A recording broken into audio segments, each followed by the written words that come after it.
Ese es el trabajo práctico de hoy, que es hemorragia digestiva, cáncer de esófago y cáncer gástrico. Es bastante, ¿sí? Hay unas preguntitas que lo puse en multiple choice para que ustedes lo ejerciten,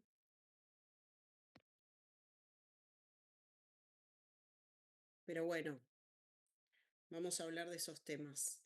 Dice, con respecto al cáncer gástrico, marque la opción correcta.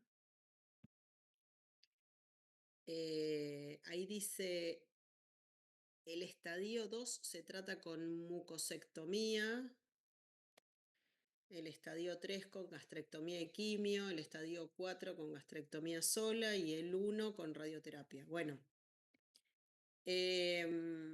más allá de cuál es la opción correcta o no, hablemos de este tema, ¿sí? El cáncer gástrico tenemos principalmente el adenocarcinoma, que puede ser infiltrativo o que es indiferenciado, es bastante agresivo, o el que es más diferenciado. Esos son características histológicas, pero más allá de lo histológico, que lo vamos a determinar con la anatomía patológica, nosotros vamos a tener un paciente en el cual tenemos que tener como muy relevante el tema de los antecedentes, porque justamente hay que tener, como no hay screening para otras cosas, como, qué sé yo, para los tumores ginecológicos femeninos o para el cáncer de colon, no hay screening porque el costo es elevado para la prevalencia baja, ¿sí? Si bien no es poco frecuente, pero hay otros tumores que son otros cánceres que son más prevalentes. Entonces, el screening es estudio a toda la población para ver quién lo tiene. Bueno, no, en este caso no, porque no es tan frecuente como para estudiar siempre a toda la población. Entonces, eso no se aconseja screening. Sin embargo, sí tenemos que tener sospecha en algunos casos. Por ejemplo, pacientes que tengan ciertos antecedentes o pacientes que tengan lesiones preneoplásicas. Entonces, dentro de esos dos grupos tenemos que movernos y pensar. Antecedentes. ¿Qué antecedentes son importantes? Haber tenido, primero, antecedentes familiares de cáncer, específicamente de cáncer gástrico, ¿no? En segundo lugar, antecedentes de Helicobacter pylori, de linfoma o tratamientos quimioterapios o con radioterapia y gastrectomías, incluso aunque sean gastrectomías que no hayan sido por cáncer, ¿sí? Pero que ya alteran la estructura anatómica del estómago. ¿Y eso por qué es importante? Porque es lo mismo un paciente que tiene un cáncer, que recién empieza en un estómago que está completo y que era sano, que un paciente que tiene un cáncer en un pedacito de estómago. No, no es lo mismo, porque eso le condiciona una patología que puede ser muy grave en un órgano que ya tenía una lesión previa, que además de tener un volumen reducido y tener un órgano que está totalmente alterado anatómicamente por la cirugía previa, también lo predispone a tener ciertos cambios. ¿Cambios por qué? Porque la secreción ácida gástrica no es lo mismo, porque el daño en ese órgano que quedó, no sé, una gastrectomía parcial y le quedó un pedacito de estómago, bueno, el daño y el estrés que tiene ese pedacito de estómago no es lo mismo que un estómago completo. Entonces, si fuma, si tiene factores de riesgo, si toma una medicación o lo que sea, no es lo mismo el daño, la agresión o la inflamación que va sumando un pedacito de estómago que un estómago completo. Entonces siempre tiene más riesgo, incluso aunque ese paciente haya tenido una gastrectomía por otro motivo que no sea un cáncer. La gastrectomía es un factor de riesgo, ¿sí? Entonces, eso sería antecedentes importantes. Otras cosas importantes, lo que le dije recién, que fume, que tome alcohol y que use medicación que sea irritante para el tubo digestivo, para el estómago específicamente. fuera de los antecedentes tenemos lesiones preneoplásicas, que son importantes, como es re importante el antecedente del Helicobacter pylori, porque esto genera displasia, ¿sí? Y la displasia muchas veces puede terminar, es una lesión preneoplásica que puede terminar en cáncer. En general, el Helicobacter pylori predispone mucho más al linfoma MALT que a otros cánceres, pero también se relaciona con adenocarcinoma, ¿sí? Así que podría ser cualquiera. Hay otras enfermedades, también otros preneoplásicos, pero eso sería lo más importante. Habiendo dicho esto, saben que tenemos, a los que leyeron la clase, cáncer gástrico. Cuando lo sospechamos, tenemos que ir a estudiarlo. ¿Con qué estudio?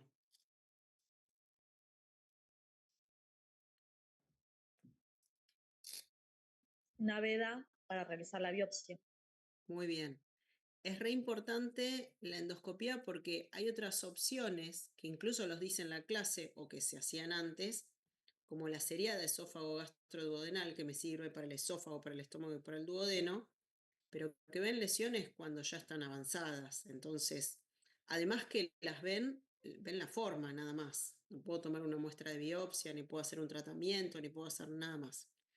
Entonces es importante que ante la sospecha, está bien que nosotros podemos trabajar en distintos lugares donde tengamos más o menos medios que nos ayuden a resolver las cosas, pero hay una cosa que no podemos dejar de tener, que es el conocimiento. Y sabiendo que la endoscopía puede ver la lesión cuando es precoz, puede tomar la biopsia, cosa que otros estudios por imágenes, sea más sencillo, más complejo, no lo pueden hacer. Y que además muchas veces puede utilizarse como tratamiento de algunas patologías, o sea que me sirve para un montón de cosas, para diagnóstico, para valorar el pronóstico, para tomar una biopsia y a veces para hacer tratamiento. Entonces, teniendo todo esto a favor de la endoscopía, y lo que no podemos es dejar de solicitarla, ¿sí? Después, y eso lo tienen que saber siempre, porque es re importante que su conocimiento esté aplicado y escrito. O sea, yo puedo trabajar en un lugar, en una salita, no tengo endoscopía para hacer ahí, pero yo no se lo voy a dejar de pedir. Y vamos a ver si se puede hacer, vamos a ver cómo lo resolvemos, no sé, buscaremos ayuda, un trabajador social, veremos cómo, pero no puedo dejar de solicitarla, ¿sí? Por más que trabaje en el lugar más básico del mundo, ¿sí? O que me vaya a un lugar en el medio de la selva, no puedo dejar de decirlo, escribirlo. Esta persona necesita una endoscopía. Después, ¿cómo se hace? Bueno, se verá. Pero no puedo dejar de aplicar el conocimiento, de indicar algo, indicar lo que es correcto, ¿sí? Entonces, la endoscopía es básica en estos casos por todos esos motivos que dije. ¿Puedo hacer otros estudios antes? Porque no se me ocurrió que podía ser un cáncer de estómago, porque yo buscaba otra cosa, porque viene por una dispepsia y en realidad por ahí le pedí primero una ecografía y sí, puedo, pero vamos a caer en lo mismo que hablamos la semana pasada. Paciente que tenga banderas rojas, porque supongamos que yo el paciente que en realidad tenía cáncer gástrico viene por un síntoma muy leve al principio, obviamente que si avanza va a tener muchos más síntomas, va a tener síntomas de cáncer, es decir, dolor abdominal, vómitos, más allá de la dispepsia, que tal vez fue al comienzo un único síntoma leve, ¿sí? En ese paciente que tiene un único síntoma que es leve, por ahí yo, si lo medico va a andar mal, o si tiene banderas rojas, le voy a pedir la endoscopía y ahí me voy a dar cuenta. Si esto ya está más avanzado, va a tener más síntomas, como vieron en la clase, pérdida de peso, masa palpable, astenia, dinamia, hemorragia digestiva, además de los básicos, epigastralgia, dispepsia, pirosis, ¿sí? O sea, va a tener muchos más síntomas el paciente que ya está un poco más avanzado, que ya tiene un cáncer gástrico. El tema es que sea algo leve, o sea, si es algo leve y tiene banderas rojas, voy a pedir la endoscopía. Si yo ya de entrada sospecho algo serio, ya de entrada solicito la endoscopía. No pierdo tiempo con otras cosas. Quiero hacer una ecografía para completar, lo hago, pero por otro motivo, para completar, porque quiero ver cómo está el hígado, porque puede haber otra cosa, porque tengo dudas, lo que sea. Pero no voy a dejar de pedir de entrada, si hay signos graves, la endoscopía, ¿sí? Y acá la sospecha tiene que ser alta, siempre. ¿Por qué? Bueno, justamente apunto a esta pregunta. Lean la clase, el cáncer gástrico, el adenocarcinoma, tiene, que es el más frecuente, tiene distintos estadios, igual que todos los tumores, del 1 al 4.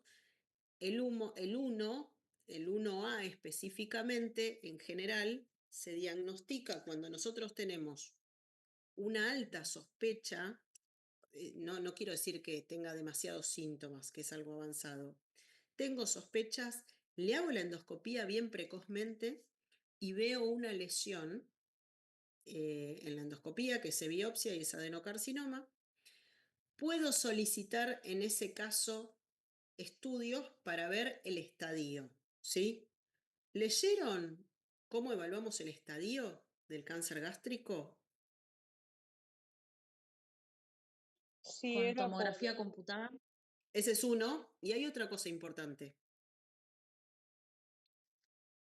una eco, en la endoscopía, una eco endoscópica también. Muy bien, perfecto. Econdoscopía. Esos dos estudios son básicos. Y ahora vamos a ampliar esto a cáncer de esófago. Porque en este punto tienen algo de parecido.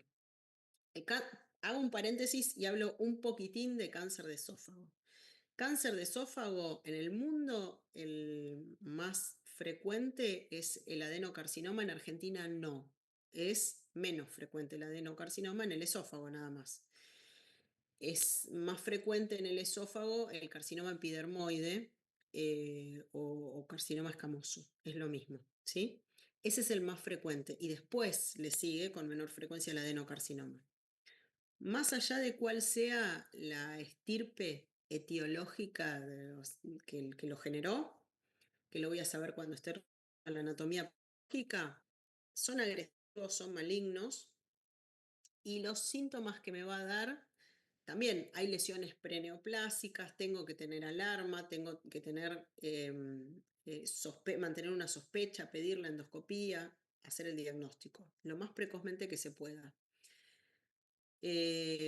Los síntomas tienen que ver con disfagia progresiva, en el caso del cáncer de esófago, ¿sí? El síntoma cardinal es la disfagia progresiva. ¿Qué quiere decir progresiva? Que primero le costaba a esa persona deglutir sólidos. Un sólido, un pedazo de carne que lo mastica bien, lo traga, pero le cuesta. Entonces la próxima lo va a masticar un poco mejor, lo va a procesar un poco más con más agua, lo va a cortar más chiquito, después lo va a desmenuzar y así cada vez más chiquitito y se le va haciendo a medida que va creciendo el tumor cada vez más difícil la deglución. Eso es disfagia progresiva. Primero a sólidos, después ya los blandos tampoco pasan y por último los líquidos, ¿sí? Pero porque está obstruyendo, está creciendo y está obstruyendo de a poco, progresivamente. Por eso es disfagia progresiva. Ese sería el síntoma cardinal en el cáncer de esófago, pero hay otros, ¿sí? Pirosis, dolor retroesternal, síntomas parecidos a los del ERGE, que ya los vimos. Entonces, en un paciente que tiene ERGE, que tiene esofagitis, los síntomas son diferentes porque en general no suelen tener la disfagia progresiva. Y además, con la disfagia progresiva, como afecta a la alimentación, también rápidamente empiezan a bajar de peso, a desnutrirse, y en este caso es porque no toleran el alimento, ¿sí? Porque empiezan a comer cada vez menos eh, y se van desnutriendo y bajan mucho de peso rápidamente. Entonces, tenemos estadios también, una vez que hacemos el diagnóstico, y en esto tienen algo de parecido. Nosotros necesitamos, como los tumores del tubo digestivo afectan al tubo digestivo, que es por donde nosotros nos alimentamos, los tumores del tubo digestivo afectan rápidamente la condición clínica del paciente. Entonces, rápidamente se deterioran. Eso es lo que tienen los tumores del tubo digestivo, del esófago, de la faringe, del Profe, estómago, del intestino. Sí, ¿te puedo hacer una pregunta con el tema de la estadificación? sí, Era primero, el primer estudio de estadificación es la tomografía, ¿no?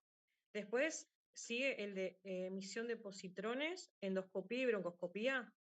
Tengo anotado eso. sí. Está bien eso en orden, pero escucha esto que voy a decir ahora. A lo que apuntaba con esto es que tenemos que tratar de diagnosticarlo bien precozmente, de esófago o de estómago, cualquier cáncer uno trata de diagnosticarlo precozmente, pero en este caso hay un estadio 1A, tanto en el esófago como en el cáncer de estómago, que es resecable por ecoendoscopía. ¿Qué es la ecoendoscopía? Hago una endoscopía con un aparato que tiene un ecógrafo en la punta, ¿sí? No es un endoscopio, o sea, no tiene una cámara que yo miro adentro, no, tiene un ecógrafo, entonces yo miro la pared, miro a través de la pared, como si estuviese haciendo una ecografía. Entro y miro la pared del esófago, entro y miro la pared del estómago. No miro acá adentro la luz del estómago a ver qué veo, a ver si acá veo una úlcera, a ver si acá veo un cáncer. No, eso es una endoscopía, que lo hago con un endoscopio que tiene una cámara, ¿sí? Ahora estoy hablando de una ecoendoscopía. Entonces es una ecografía endoscópica. Va por endoscopía, pero este ecoendoscopio tiene un ecógrafo en la punta. Entonces, con este ecógrafo, yo no estoy mirando acá, adentro del órgano, estoy mirando a través de su pared, ¿sí? Entonces puedo ver la pared de este órgano, la pared del esófago, el estómago, y puedo ver afuera también. No mucho, porque no ve mucha distancia a propósito.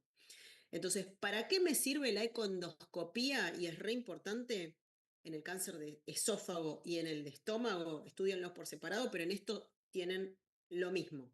En el estadio 1A, que es muy precoz y es curable, estas personas la podemos detectar y curar, no solamente tratar, un tratamiento recontra efectivo, se le hace ecoendoscopía y yo ya puedo sospechar porque lo primero que hice para hacer el diagnóstico, dijimos, era la endoscopía.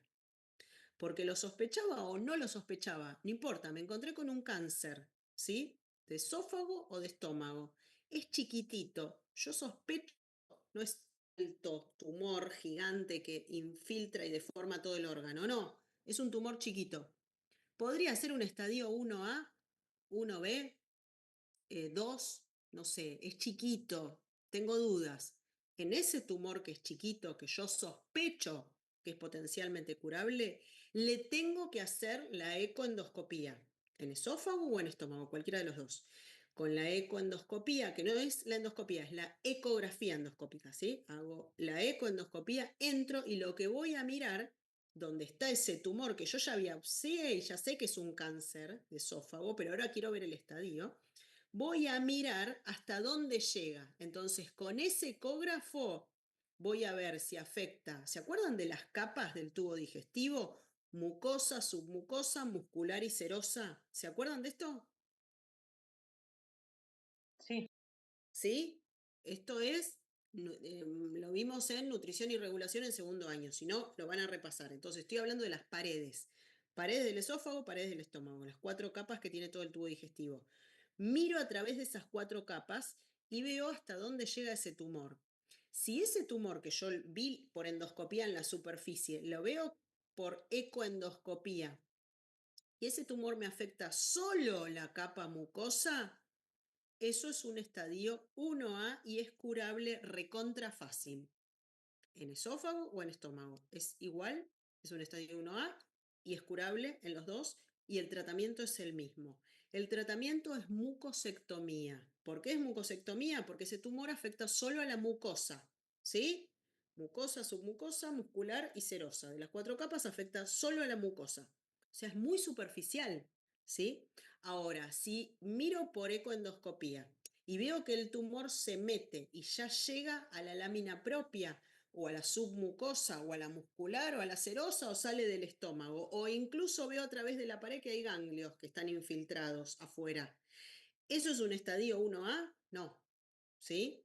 Solamente es un estadio 1A y por lo tanto solamente se puede curar por ecoendoscopía, por endoscopía con mucosectomía, ahora les digo cómo es, cuando es un estadio 1A que afecta solo a la mucosa, solo a la mucosa. Una vez que progresó en profundidad y llegó a la lámina propia o a la submucosa o más allá, ya eso no es un estadio 1A, ¿sí? Y el tratamiento es otro, tiene otros tratamientos. Entonces, en estos casos, o sea, hay que mantener alta sospecha, ¿por qué? Porque el tratamiento, si es estadio 1A, por endoscopía se reseca, se saca ese pedazo de mucosa, me queda una úlcera hasta que se cura esa úlcera, se cierra, cicatriza y se terminó el cáncer de esófago o de estómago cuando es estadio 1A, ¿sí? ¿Se entendió esto? Tanto en esófago como en estómago. Si la lesión es pequeña y yo sospecho que puede ser bien precoz y que podría ser un estadio 1A, le solicito una ecoendoscopía antes que nada y veo con la ecoendoscopía hasta dónde llega. Si es solo la mucosa, es un estadio 1A, el tratamiento es mucosectomía, se saca el tumor de la mucosa, se cura la úlcera, cicatriza y se curó el cáncer, ¿sí? Estadio 1A, ese sería el tratamiento. Ahora, de estadio 1B en adelante, 2, 3, ya hasta el 2, 3 más o menos, el tratamiento es quirúrgico más menos radioterapia. Y ahí sí, ahí sí tengo que hacer la tomografía completa, ¿sí? Cuello, tórax, abdomen y pelvis, porque tengo que buscar metástasis a distancias y tengo que evaluar el estadio, ¿sí? En el cáncer, los estadios se evalúan por tres cosas, el T, el M y el N, ¿sí? TMN o TNM, como quieran. El T habla de las características del tumor, cuánto infiltra el tumor en ese órgano, ¿sí? El M habla de metástasis a distancias en otros órganos, si tiene, no tiene, cuántas tiene. Y el N habla de nódulos o ganglios, ¿sí? ¿Cuántos ganglios hay afectados? ¿Son locales? ¿Están abajo? ¿Están arriba? ¿Están por todos lados? ¿Sí? Y eso tiene distintas combinaciones de T, de N y de M y van generando los estadios. Ahora, el estadio 1A, que es el que les hablé recién, no tiene M0 y N0, o sea, no tiene metástasis a distancia y no tiene ganglios afectados, ni cercanos, ni distantes, ni nada. Es un tumor que se llama TIS, tumor in situ, o sea, tumor ubicado in situ, está solo en la mucosa y ese es el 1A, sin metástasis a distancias, M0, sin ganglios afectados, N0, ¿sí? Entonces, ese se cura con mucosectomía. El resto tengo que hacer la tomografía para estadificarlo y ver dónde hay metástasis, cuántas hay, si no hay y qué tratamiento voy a darle. Y ahí puedo elegir, lo hace el oncólogo, eso según el estadio.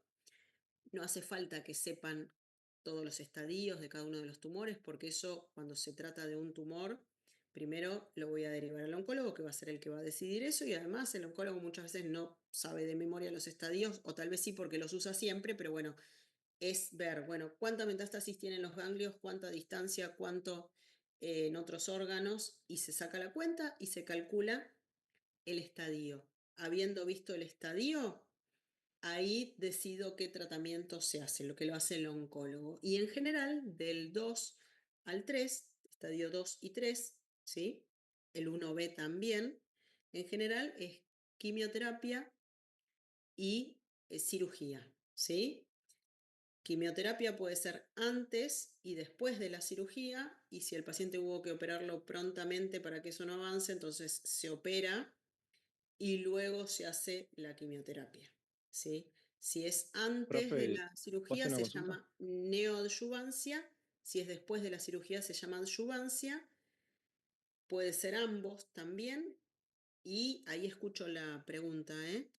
Y la cirugía que se hace es gastrectomía, que la gastrectomía puede ser parcial puede ser subtotal y que quede un pedacito, o puede ser total. Sí, escucho la pregunta. Nada, quería hacer si el cáncer no está muy avanzado, no se puede usar quimioterapia o radioterapia para, digamos, que sea no un cáncer tan avanzado, si poder hacer la cirugía o no es posible eso. Sí, sí, sí.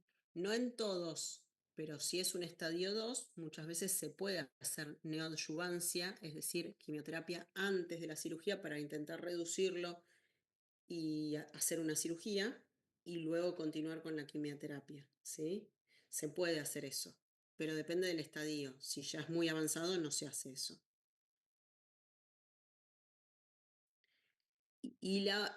Ahí les hablé del medio y ahora les hablo del otro extremo, estadio 4. Estadio 4 está avanzado localmente, tiene metástasis a distancia, tiene órganos infiltrados.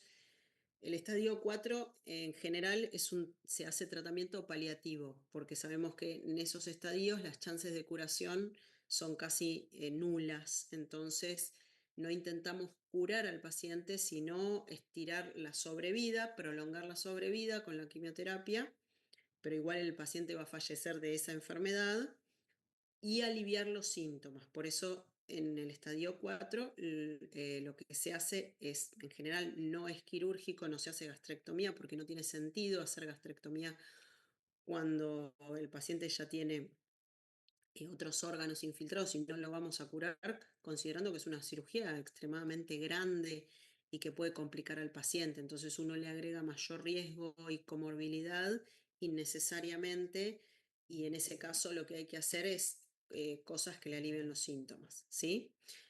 En el caso del esófago, la cirugía que se hace es parecido el manejo, ¿sí? Si es bien precoz, mucosectomía, entre el estadio 2B y el 3 es esofagectomía, el tratamiento con o sin quimioterapia, antes o después.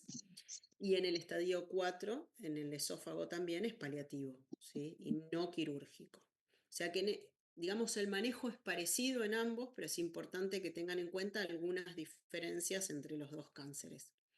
Bueno, con eso van a poder responder estas preguntas que son muy sencillas, que les dije recién del cáncer gástrico, cuál es el tratamiento correcto.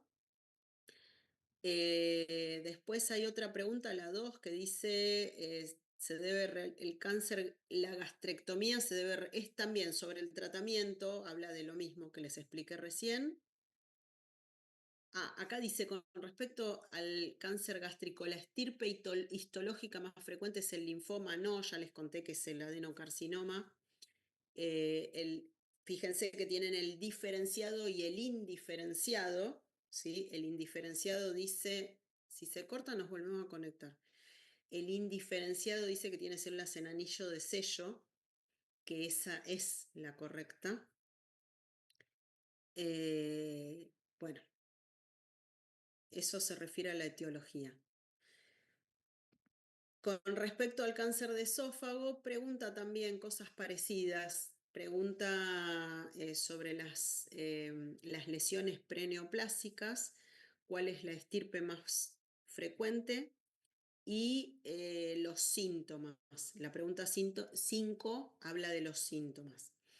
Y el tratamiento, que es la pregunta 6, que del cáncer de esófago, es todo multiple choice. Habla sobre el tema de la esofagectomía, en qué momento se hace. Recuerden que siempre entre el estadio 2B y el 3, que se puede hacer en general en el 1B, 2 y 3, no más. En el 4 no se hace, ¿sí? Y después hay un tratamiento que pone que igual está en la clase explicado, si lo vieron, que dice dilatación endoscópica con prótesis autoexpansible es un tratamiento curativo.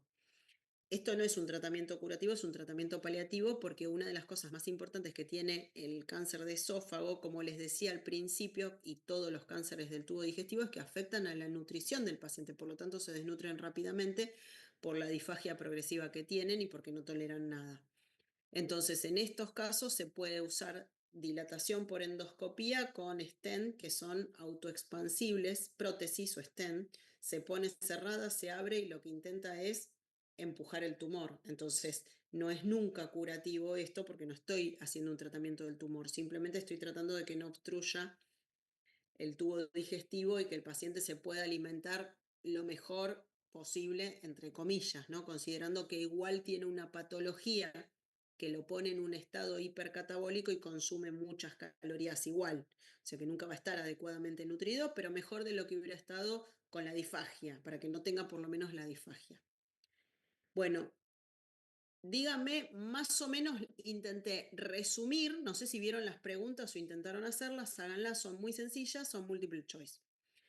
Si tienen dudas sobre cáncer de esófago o gástrico, les dije puntos claves. Así pasamos a hemorragia digestiva, que es medio largo. Bueno. Con respecto a hemorragia digestiva, ahora respondemos si quieren esas preguntas, que son 2 preguntitas chiquitas de multiple choice. Vamos a leer el caso clínico y discutimos los temas. El caso clínico dice, usted recibe en la guardia un paciente varón de 60 años con antecedentes de infarto de miocardio hace 2 años. Es tabaquista, toma su medicación habitual, que es carvedilol, aspirina, rosuvastatina y enalapril. Ingresa por dolor abdominal, palidez cutáneo mucosa, hipotensión ortostática, y al interrogatorio dirigido refiere de posiciones oscuras los últimos 7 días. Bueno, primero les hago una pregunta de interpretación, ¿qué es, o de definición, para ver si lo tienen claro, qué es hipotensión ortostática? ¿Saben eso?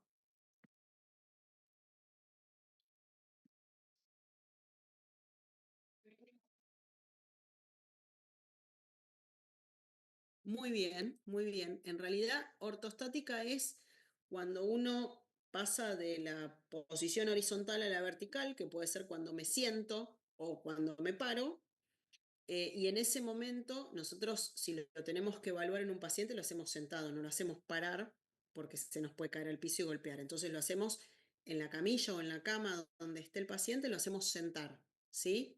Pero no parado porque se nos puede caer y golpear.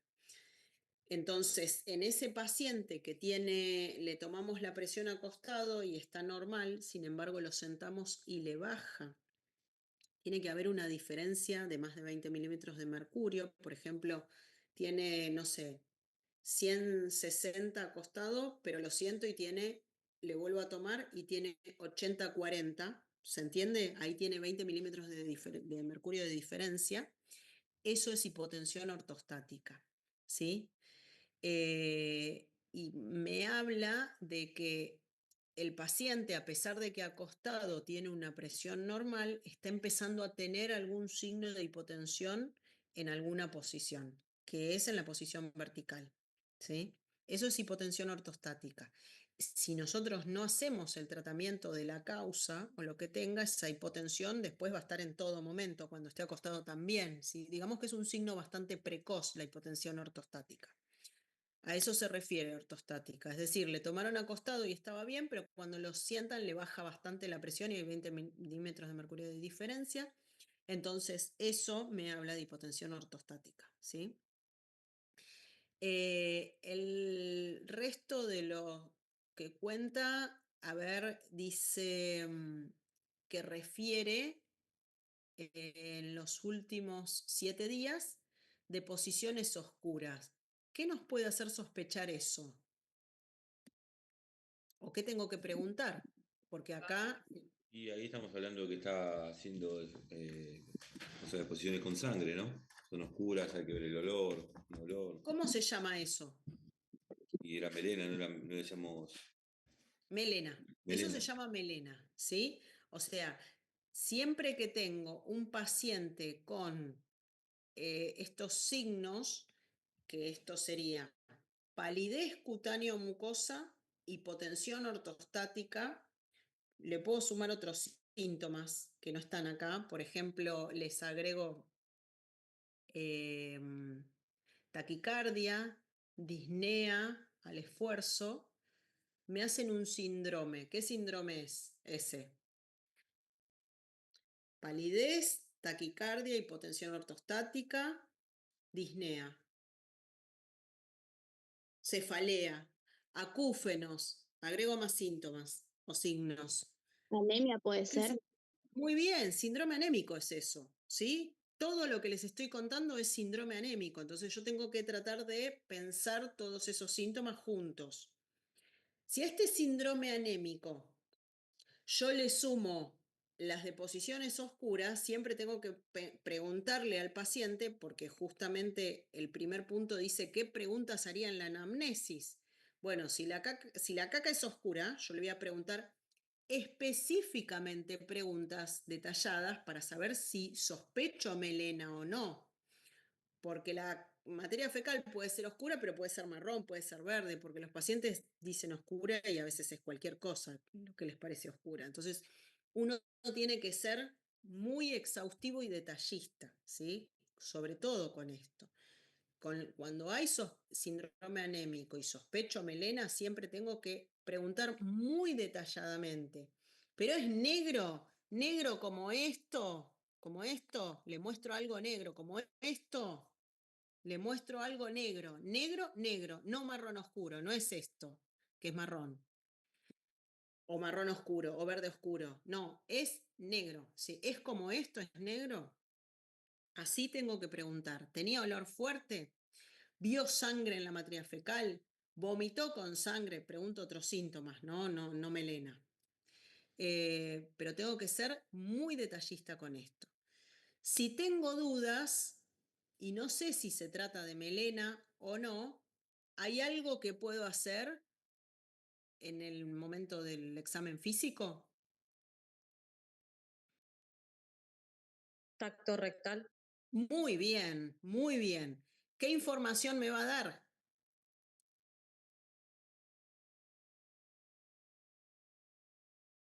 Podemos evaluar las Puedo llegar estructuras, si hay alguna bola, lesión. Si la ampolla está con materia fecal o no. ¿Y si tiene materia fecal me cambia? ¿O si tiene alguna lesión me cambia en algo? Que por ahí Y si sangre ten- más residuo. Si yo tengo dudas si tiene melena el paciente, ¿qué es lo que hago con el tacto rectal? ¿Qué es lo que quiero ver? Sangre.